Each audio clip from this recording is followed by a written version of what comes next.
The town of Rattlesnake Bend, Wyoming, held its charity dispersal on the last Friday of every October.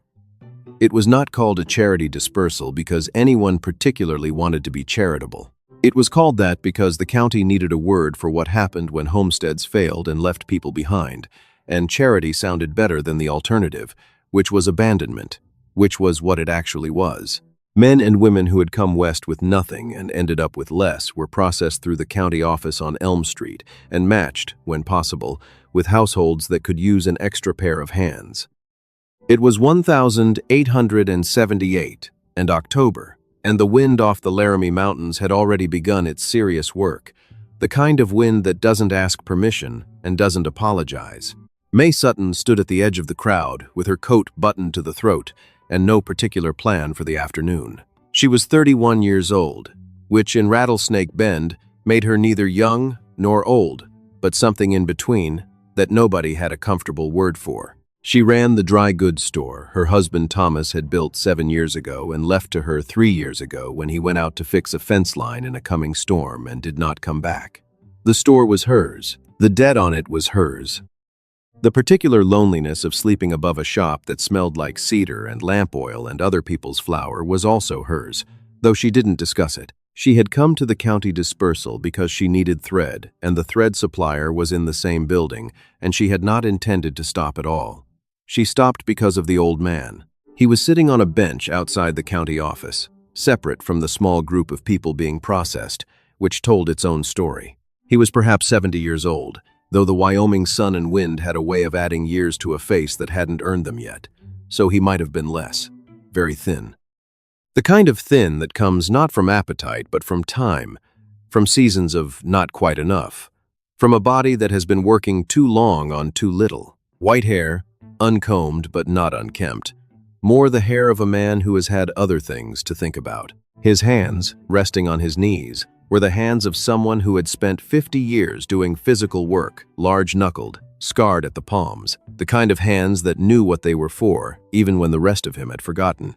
He was watching the street with pale gray eyes that reminded May of her father. The particular quality of watching that comes from a person who has been in enough situations that they no longer expect situations to go their way, but who continues watching anyway, out of habit, or something older than habit. May had watched 3 households approach the bench and turn away. Not rudely. Rattlesnake Bend had its manners, but with the particular efficiency of people who have come looking for something specific and have recognized that this is not it. Too old, too frail, too much winter in his face. Not what they'd pictured.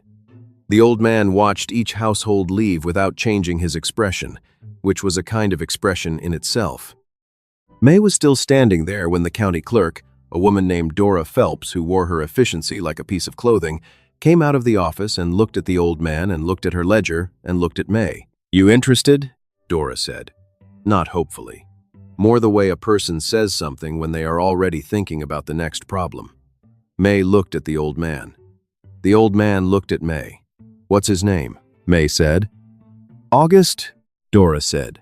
August Crane was a carpenter out of Nebraska. Wife passed in the spring. Son moved to California 3 years back. Hasn't sent word since. She looked at her ledger. No property remaining. County covered his board through September. "How old?" May said. 68, Dora said. May looked at her hands, then at August Crane, who was looking at her with those gray watching eyes and who had not, in the time she had been observing him, shown either hope or defeat. Only the steady attention of a man taking the measure of his circumstances. "What does the county ask?" May said. Dora looked at her ledger. $3. Covers processing and his board through the week. May reached into her coat pocket. She was not entirely certain, in the moment of doing it, what she was doing or why. She had a store to run. She had no spare room, only the storage space behind the back stairs that Thomas had used for lumber and which still smelled like sawdust if the weather was dry. She was 31 years old and had never managed anyone but herself, and she was not entirely certain she had done that particularly well. August Crane watched her count out $3 with the focused attention of a man who understands that something is happening and intends to understand what it is. "All right," May said. Dora processed the paperwork with the briskness of a woman who has seen everything and is impressed by none of it. When it was done, August Crane stood up from the bench.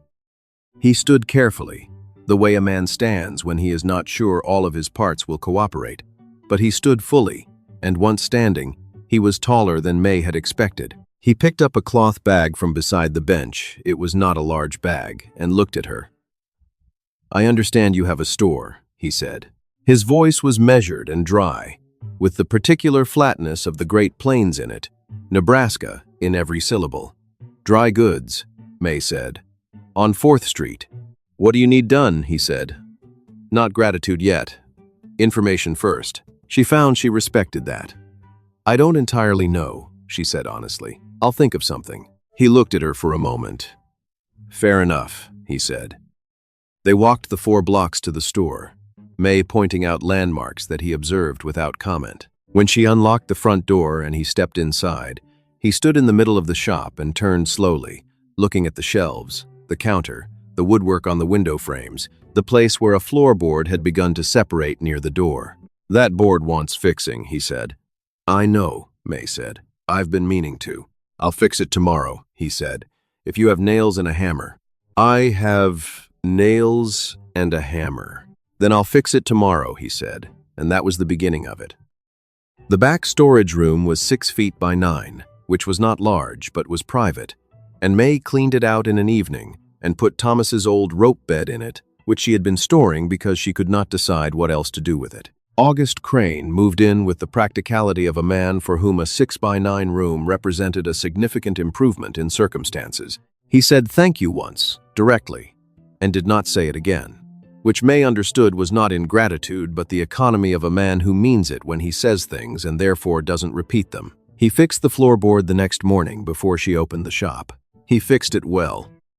She could see, watching him work, that his hands remembered what his body had perhaps slowed on the angle of the hammer, the placement of the nail, the small adjustments that came from 50 years of knowing wood. When he was finished, he stood up without commentary and asked if there was anything else. There was always something else. The back window frame had been letting in cold air for 2 winters. The shelving along the north wall had developed a lean that May had been compensating for by placing heavier stock at the bottom. The sign above the door, Sutton Dry Goods, painted by Thomas the year they opened, had begun to weather at the corners. August Crane worked through these problems with the unhurried focus of a man who is not in a hurry, because he has learned that hurry is usually beside the point. He did not offer opinions unless asked, and when asked, he gave them directly and without embellishment. He was, May discovered, very good company of a particular kind, the kind that does not require maintenance, that is simply present in the way that solid things are present, and that makes a room feel less empty, without making it feel crowded. She had begun, without deciding to, leaving the lamp burning on the counter when she went up to bed, so that if August came through from the back during the night, he would not be in the dark. It was a small thing. He never mentioned it, but after the 3rd night, she noticed that when she came down in the morning, the lamp was trimmed and filled, which she had not asked him to do, and which he had done without discussion. These were small things. May had learned, in 3 years of running a store alone, that small things were most of what there was. The difficulty came from the bank. There was a man in Rattlesnake Bend named Harlan Grove, who was the manager of the Territorial Bank, and who had been the manager of the Territorial Bank since before May's husband had taken the loan that built Sutton Dry Goods, and who had an opinion about how businesses should be run, that he had never found a situation that didn't require sharing it. He came into the store on a Tuesday afternoon 3 weeks after August arrived and stood at the counter and looked at August, who was replacing a section of molding along the back wall, and then looked at May. "You took on one of the county cases," he said. "Not a question." "I did," May said. "That's an expense you may not have budgeted for," Grove said. He said it with the particular concern of a man whose concern has a financial dimension. "He earns his keep," May said. Grove looked at the molding August was fitting, which was being fitted precisely and without waste, and then looked back at May. "The store's note comes due in March," he said. "I know when the note comes due," May said. "I only mention it," Grove said. because a woman in your position running this place alone. I'm not running it alone, May said, and she said it the way she had heard her mother say certain things, quietly and completely, with no space after it for the conversation to continue in the direction it had been going. Grove left. August had not turned around during any of this. When the door closed, he said, without stopping his work, "That man's going to be a problem." "He has been a problem," May said, "for 6 years." "Then he's a familiar problem," August said. "Those are easier than new ones." May almost smiled. Actually smiled. A quick, real thing that she had not done in some time in the company of another person. The winter came down hard in November, the way Wyoming winters do, without apology and without a clear end date. Business slowed. The ranchers and farmers who made up most of her trade were hunkered in, coming into town less, buying what they needed in smaller quantities because smaller quantities were all they could move through the cold. May watched the ledger the way she had learned to watch it, with the particular attention of someone who cannot afford not to pay attention, and she made her calculations, and she made her economies, and she did not discuss them with anyone because she was not certain discussing them would help. August noticed. He said nothing for a week. Then one evening, when May was at the counter going over figures for the 3rd time, hoping they would change, he came in from the back with 2 cups of coffee he had taken over the small stove without discussion, which had turned out to be one of the more useful things anyone had ever done, and set one on the counter, and sat on the stool he had placed near the window for the purpose of mending things that needed mending, which was something he had also taken on without discussion, and said, "How bad is it?" May looked at him. He was looking at the ledger. "Not catastrophic," she said. "Not comfortable." "The note in March?" he said. "Yes," she said. He was quiet, drinking his coffee. Outside, the wind was doing its work on the sign above the door, which he had repainted in October, steady and bright now against the weather. He had mixed the paint himself, matching the original color with the precision of a man who knows what things should look like when they're right. "I can build," he said, "not just repair. I was a finished carpenter for 30 years in Nebraska. Built furniture, cabinets. I built the county courthouse in Platte City, the interior work." He paused. "If you had the wood, I could build things you could sell, or things the town would pay for." May looked at him. "You'd do that," she said. "I'd do that," he said. Not grandly, just the way he said things. She looked at her coffee. "Why?" she said. She said it the way she asked questions that she actually wanted answered, directly and without softening.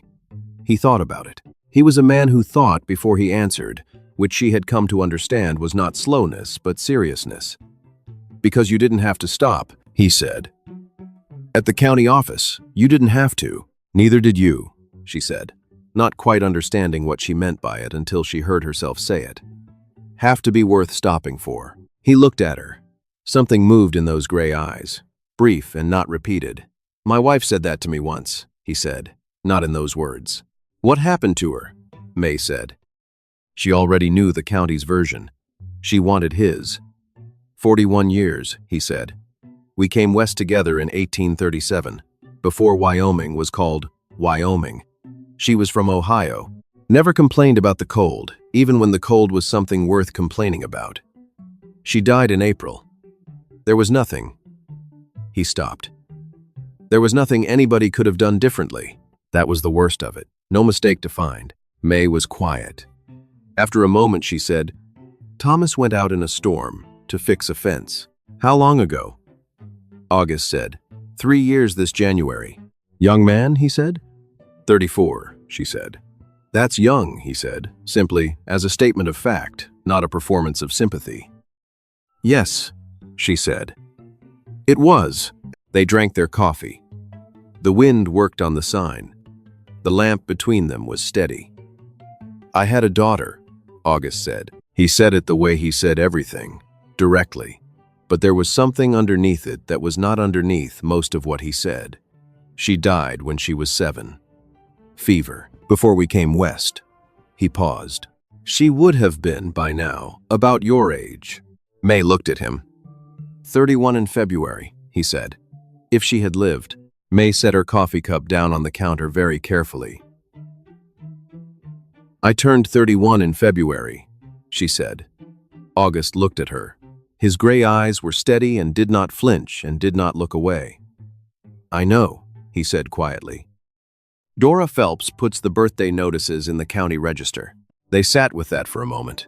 The particular silence of two people who have just discovered that something they did not plan for has been true for longer than they knew.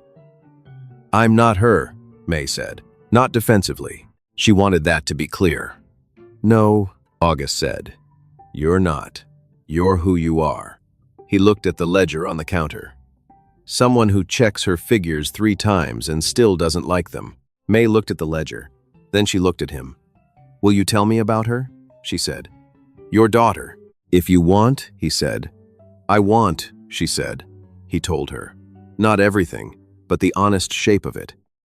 A small girl named Clara, who had been stubborn and cheerful in equal measure, and who had gotten both from her mother and who had been afraid of nothing except the dark, which was a reasonable thing to be afraid of, who had wanted to learn carpentry and had been told that was not a thing for girls, and who had ignored that with the thoroughness of someone who has decided an argument isn't worth having, but also isn't going to change, who had died on a Wednesday in July with her father's hand in hers, and who had been, he said, the best thing he had been part of before her mother, and the best thing after was her mother. May listened without interrupting.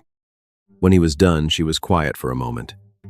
"She sounds like she was something," she said. "She was," August said. "She absolutely was." He built a cabinet in December. A proper one, with fitted joints and a finish he mixed himself, walnut dark and smooth. May put it in the front window with a paper sign that said, "Built to order," and her price. It sold in 4 days to the wife of a rancher who had been wanting one for years and had not found anyone in Rattlesnake Bend who could build it right.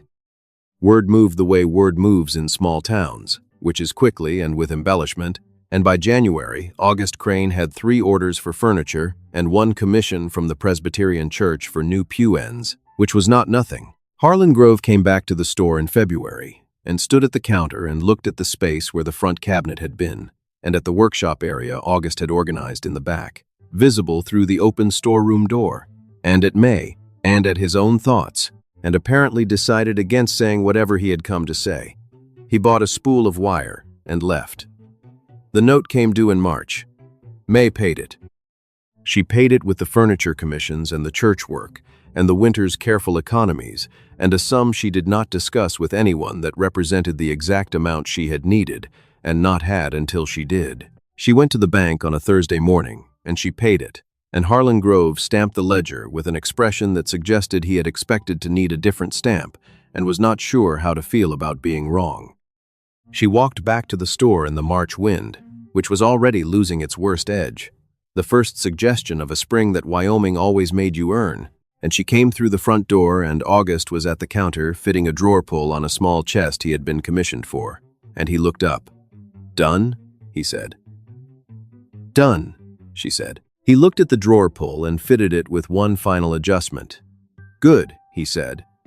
The spring came in slowly, the way Wyoming spring always did, making no promises and keeping only some of them. The store did better. The furniture work grew in a way that required a real accounting of whether it was a second business or a part of the first, and May and August had that accounting at the counter one evening with the ledger open between them, and reached a conclusion that made practical sense, which was that it was both, and should be called Sutton and Crane on the board above the back workshop, which August built from scratch, and which went up on the first warm Saturday in April. The town noticed. The town had opinions. Most of the opinions were of the kind that towns have about arrangements they don't have a clear category for, and May heard some of them and ignored the ones worth ignoring and addressed the ones worth addressing. A woman named Patricia Heels, who had known Thomas and who meant well in the particular way that means well but, said to May in the dry goods aisle one morning that it was an unusual arrangement and that people were talking. May looked at Patricia Heels. "People talked when I kept the store after Thomas died," she said. "They talked when I didn't remarry. They'll find something else to talk about in the fall." She handed Patricia the thread she had come for. "That'll be 8 cents. August heard about this from the same young ranch hand who heard everything in Rattlesnake Bend, and who delivered information with the earnest helpfulness of someone who thinks information is always welcome. August found May in the back sorting inventory. I heard about the heels woman, he said. It's nothing, May said. It's not nothing, he said. It's not new, she said, without looking up from the inventory. People have had something to say about how I run this store and how I run my life since Thomas died. I'm still here. August leaned against the doorframe and looked at her. Does it wear on you? He said. May set down the bolt of cotton she was holding and looked at the shelf in front of her for a moment. It used to, she said. Now I mostly think those people are talking about who they believe I am. Who they believe I am isn't who I am. What they say tells me about them. August was quiet for a moment. Then he said, That's a hard thing to know. I've had time to learn it, she said. She looked at him. Did you go find Patricia Heels and say something? I'm considering it, he said. Don't, she said. It'll make it a story. Right now it's noise. Leave it noise. He looked at her for a long moment. All right, he said. He left it alone. But he took it upon himself the following week to repair the fence behind the Heels property, which had been leaning since the last hard wind, and which bordered the alley behind the store, and which he fixed without being asked, and without mentioning it to May. Patricia Heels brought a pie to the store on Thursday and did not say what it was for, and May accepted it without asking. The summer was good, the best summer the store had seen since Thomas built it, and May allowed herself to know that without examining the reasons too carefully, because some things are better understood by feel than by ledger. August had his workshop in proper order by June, with the tools organized the way he liked them, which was the way a craftsman organizes tools, which is to say by the logic of use rather than the logic of appearance. He worked mornings on commission pieces and afternoons on the store's needs, and evenings at the counter on the stool by the window, and May worked at the counter and in the stockroom and in the small office at the top of the stairs, and they overlapped in the natural way of people who have learned each other's rhythms without making a study of it. She had stopped being surprised by him sometime in May. She had noticed this when she realized she no longer looked for the small things he did. The lamp filled, the board swept, the orders filed in the system she had developed, and that he had adopted without being asked to, because she had begun to simply expect them. The expecting of them, she understood, was the whole change. He had, for his part, stopped explaining himself. In the beginning, he had noted what he intended to do before doing it, a habit of a man uncertain of his welcome. By summer, he simply did the things that wanted doing, and occasionally reported them after. She found she preferred this. It was how Thomas had worked, in the good years, before the debt got heavy, and the good years started feeling like they might be all there was. She was thinking about Thomas one evening in July, sitting on the back step in the long summer dark, when August came out and sat on the step beside her with 2 cups of coffee and did not ask what she was thinking, which was the right thing to do. After a while, she said, "Do you miss Nebraska?" "I miss what Nebraska was," he said. "What it actually is now is somebody else's version of it."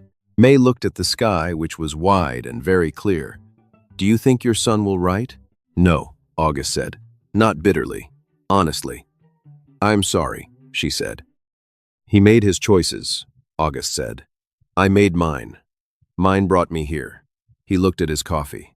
"I'm not sorry about mine." May looked at him. He was looking at the sky, his profile steady in the summer dark, the old careful hands wrapped around the cup. "I want to tell you something," she said. "All right," he said. "When I paid the $3, she said, I didn't know what I was doing. I want you to know that. It wasn't a plan." "I know," he said. "It didn't look like a plan." "What did it look like?" she said. He thought about it. "It looked," he said slowly, "like a person acting on something they understood without being able to name it." May was quiet. "That's what it was," she said. "I know," he said. They sat in the July dark. After a while, May said, "When Clara was 7, when you lost her, was there anything after that that felt—" She paused, looking for the right word. "Complete," she said. "Did anything feel complete after that?" August thought about it for a long time. She had come to understand that the length of his silences was proportional to how seriously he was taking a question. "My wife," he said. "For 30 more years, my wife made things feel complete. And then she was gone, and I thought that was the end of that." He paused. I was wrong about that. May looked at him. I was wrong about a number of things, he said. This last year has been instructive. May looked at the wide Wyoming sky. She thought about Thomas, who had gone out in a storm and not come back. She thought about 3 years of figures that didn't change no matter how many times she checked them. She thought about a bench outside a county office and a cloth bag that weighed almost nothing, and gray eyes that were taking the measure of their situation.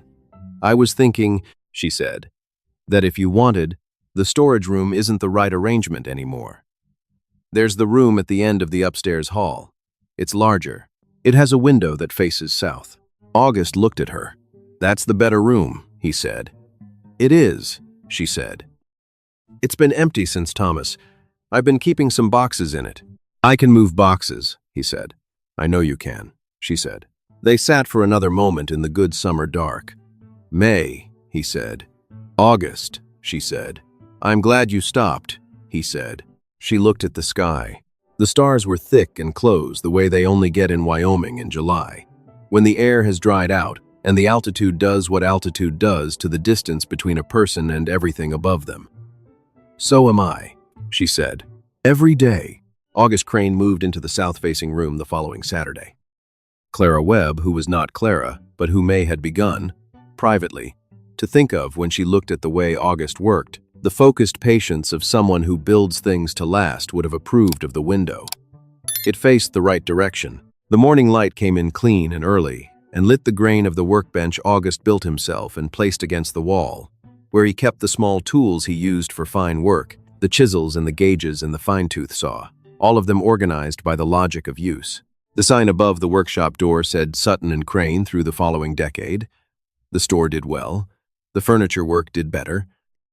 August Crane built the interior of the new schoolhouse in 1881 and the judge's bench for the territorial courthouse in 1883, and a cabinet for the governor's residence in Cheyenne in 1885, which he drove to in a hired wagon and which he installed himself, and which the governor's wife said was the finest piece of work she had seen west of Chicago, which August reported to May without editorial comment, and which May put in the store's record book because it seemed like the kind of thing that should be recorded. He was not a man given to declarations.